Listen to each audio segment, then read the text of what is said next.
Amid the eternal sands of the Middle East, where the winds whisper ancient tales and time seems to tread with steps of eternity, lie buried vestiges of a sacred history.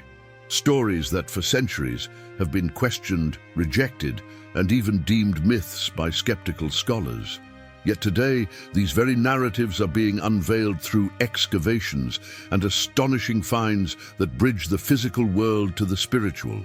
Imagine walking upon the stones where ancient kings ruled, where prophets spoke, and where the very Son of God once trod. And more, imagine discovering tangible proof that these stories are more than tradition. They are facts. Prepare yourself, for what we will reveal in this documentary may forever transform the way you perceive the Bible. Over the past decades, biblical archaeology has emerged as a bridge between faith and science, uncovering evidence that precisely supports events, renwu, and context described in the scriptures. These discoveries are so striking that even skeptical academics have been compelled to reconsider their stances in the face of material proof. This documentary is an invitation to a profound and thought-provoking journey, where every stone, every inscription, and every tunnel brings us closer to sacred history, a voyage to the heart of the Holy Land that connects the biblical text with the silent testimonies left in the earth. But before we embark on this fascinating journey through the layers of time, if you value this kind of revealing content and wish to support our work, click the like button, subscribe to the channel, and activate the notification bell. This way, YouTube will understand that you want to keep receiving videos like this whenever they're released. Now, get ready to dive into one of the most thrilling stories of modern archaeology. Let's begin our journey. In 1961, in the ancient Roman theater of Caesarea Maritima, a time-scorched stone revealed something that shocked the academic world. The name Pontius Pilate, etched in Latin. This inscription, known as the Pilate Stone, was discovered by Italian archaeologist Antonio Frova and his team. Before this, many scholars doubted the historical existence of the Roman governor who ordered Jesus' crucifixion. Outside the Gospels, Pilate was a name nearly invisible in Roman history. But that stone, with a dedicatory inscription to Emperor Tiberius made by Pontius Pilate, prefect of Judea, changed everything. It stands as one of the most impactful archaeological confirmations of the New Testament. The inscription, though partially damaged, is accepted by the archaeological community as authentic and dated to the 1st century. This places Pilate exactly in the period when the Gospels claim he governed, putting an end to centuries of doubt about his existence. The Bible is not a mythological tale. It is a historical record of events that shaped civilizations.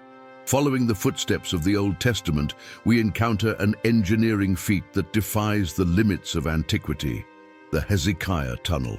This tunnel, stretching 533 meters through solid rock, was ordered by King Hezekiah around 701 BC to divert the waters of the Gihon Spring directly into the walls of Jerusalem.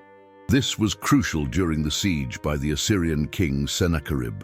The details of this tunnel are described in the Bible, specifically in 2 Chronicles 32:30. This same Hezekiah also stopped the upper watercourse of Gihon and brought it underground to the west side of the city of David.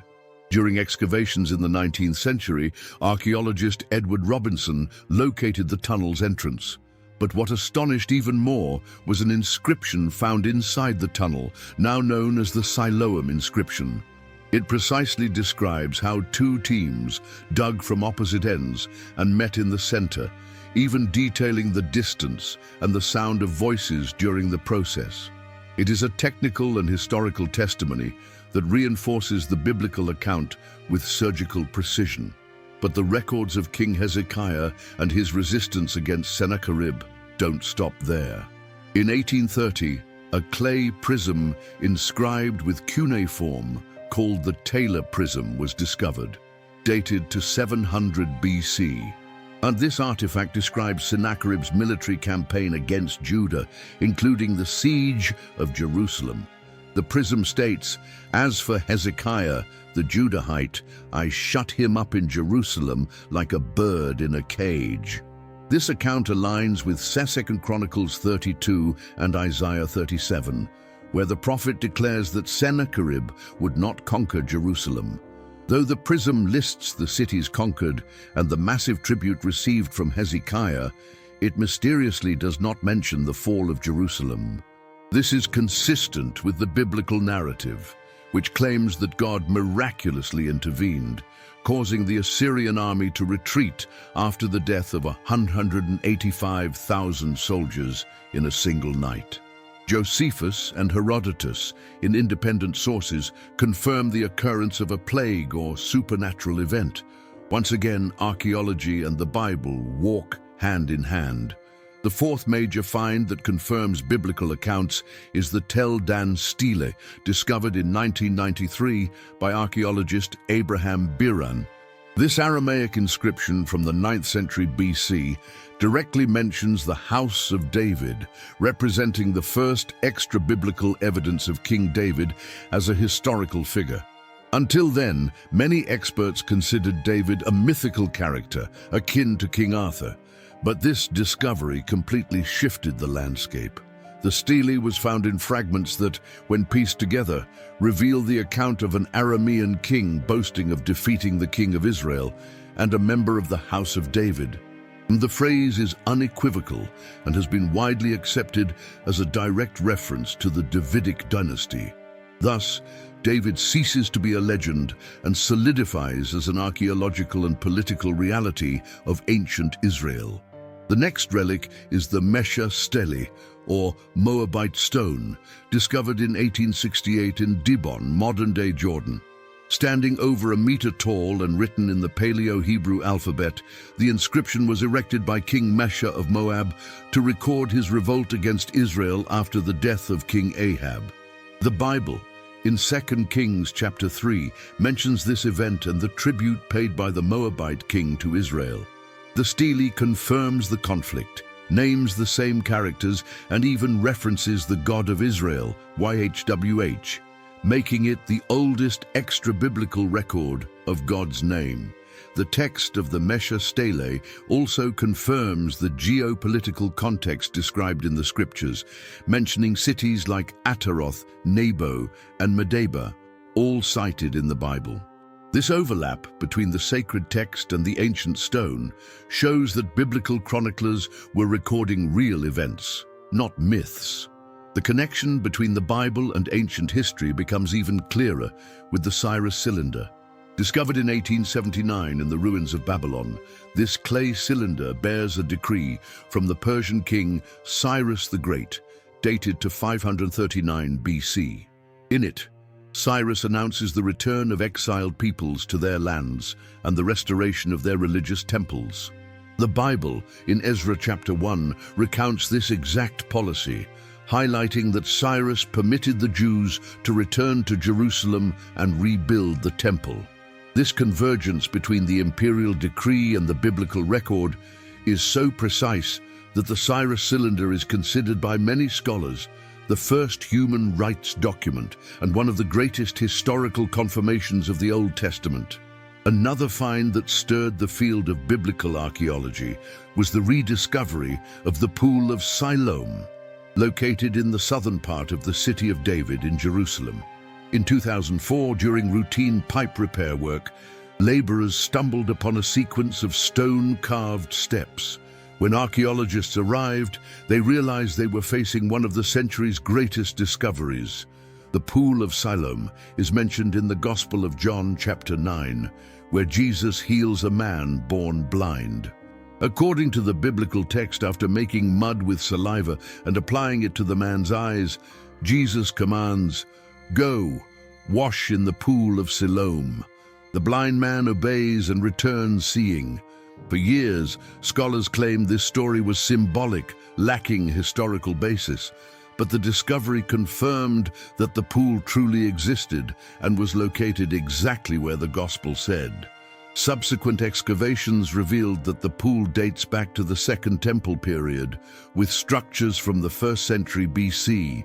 However, its oldest foundations were linked to the time of King Hezekiah in the 8th century BC, connecting it to the aforementioned water tunnel.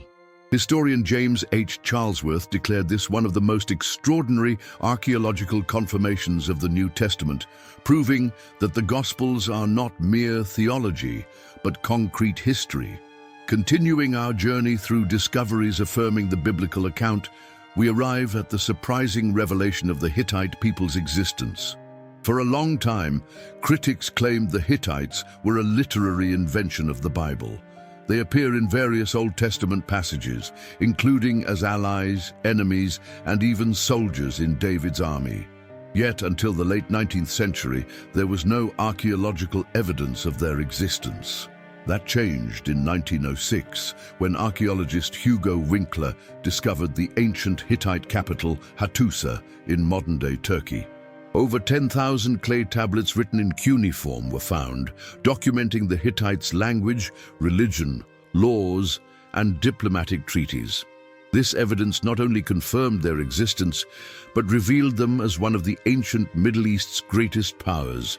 Rivaling Egypt and Assyria, the Bible was right all along. References to the Hittites can be found in Joshua 1:4, 2 Samuel 11:3, and 2 Kings 7:6, among others. Archaeology not only proved the Hittites existed, but showed their role in the region was as significant as the scriptures indicated. A people once deemed fictional now belong to the universal historical record.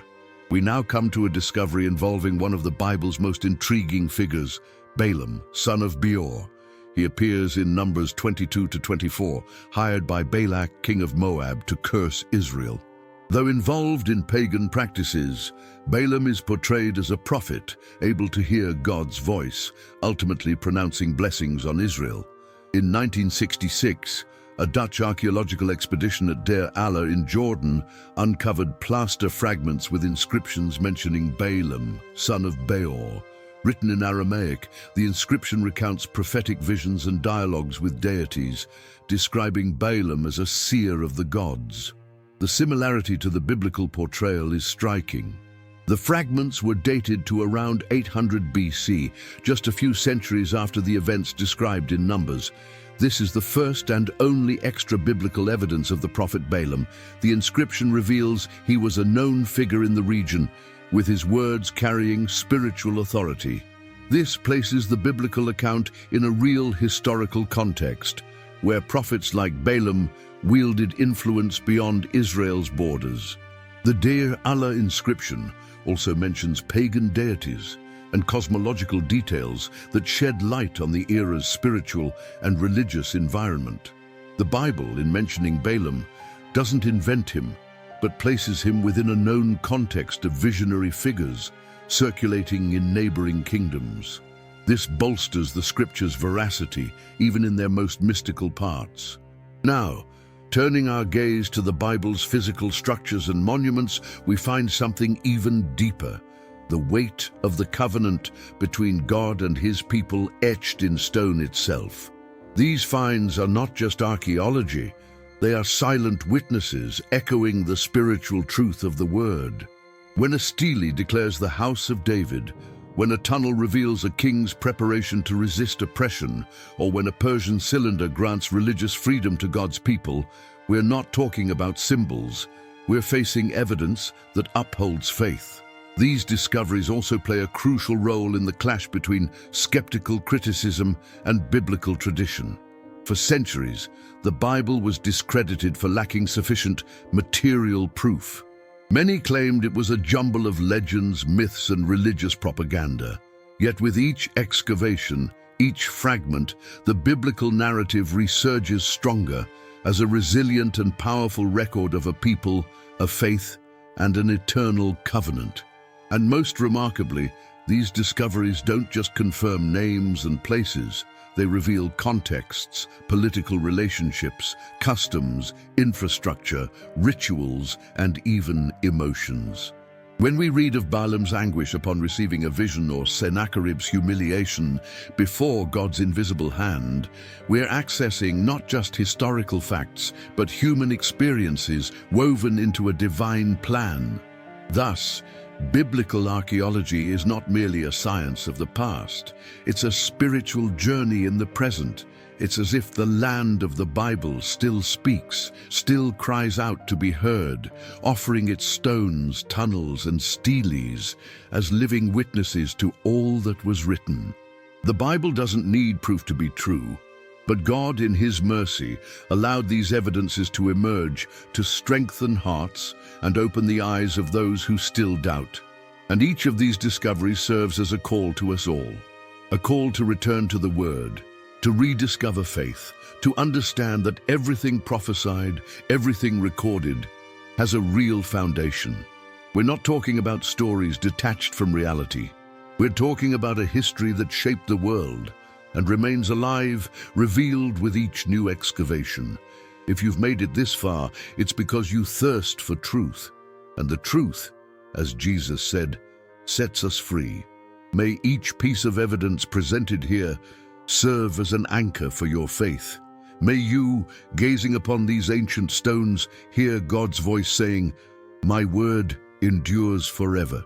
And may that certainty accompany you in your own excavations of soul and spirit. If these discoveries have touched your heart and opened your eyes to the truth of the Scriptures, don't keep it to yourself. Share this video with someone who needs to see that faith is also upheld by history. And remember, every stone, every inscription, every excavation confirms what God has already said. The Bible is alive, real, and eternal. Continue this journey with us. Click now on one of the videos appearing on the screen, dive deeper into the truth of the Scriptures, and strengthen your faith with knowledge. Until the next revelation.